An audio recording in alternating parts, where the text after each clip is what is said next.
இன்றைக்கு நான் பேச போகும் அந்த சிறுவன் பெயர் யாமன் சாமித் யூசுப் ஹமேத். வெறும் 15 வயதுதான். ஆனால் அவன் உயிர் தியாகம் செய்த விதம் உலகையே சிந்திக்க வைக்கும் அளவிற்கு வலிமையானது. யாமன் சாமித் யூசுப் ஹமேத் பாலஸ்தீனில் ரமல்லா அருகே உள்ள சில்வாத் என்ற ஒரு சிறிய கிராமம். அங்குதான் யாமன் வாழ்ந்தான். அவன் ஒரு சாதாரண குழந்தைதான். பள்ளிக்கு போவது, நண்பர்களோடு விளையாடுவது, குடும்பத்தோடு சிரிப்பது.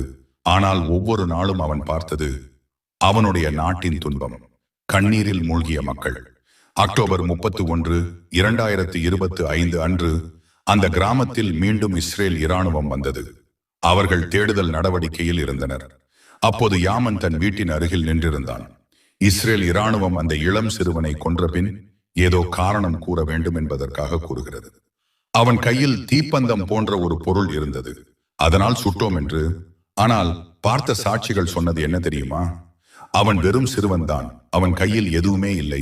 களவாணிதனம் மட்டுமே கொண்டே இஸ்ரேல் இராணுவத்தின் இரத்த வெறியே இந்த கொடூர கொலை. கொடூர இஸ்ரேல் இராணுவம் அந்த இளம் 15 வயது சிறுவனை சுட்டதும் தரையில் விழுந்தான். அருகில் நின்றவர்கள் அவனை உயிரோடு காப்பாற்ற முயன்றார்கள்.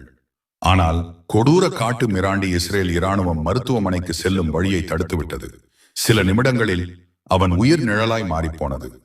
யாமனின் இந்த மரணம் ஒரு செய்தி அல்ல, அங்கு நடக்கும் கொடூரங்களின் ஒரு உண்மையின் சாட்சியம்.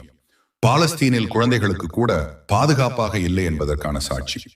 யாமன் சாமித் யூசுப் ஹமேத் 12ஆம் வகுப்பு படிக்க வேண்டிய வயது. ஆனால் அவன் மரணம் ஒரு நாட்டு இதயத்தையே உடைத்தது. அவன் நமக்கு நினைவூட்டுகிறான், நீதிக்காக போராடும் ஒரு நாடு எத்தனை உயிர்களை இழக்கிறது, எத்தனை தியாகங்களை செய்கிறது என்று. அல்லாஹ் அந்த சிறுவனுக்கு உயர்ந்த சுவனத்தை வழங்குவானாக. ஆமீன். Free Palestine.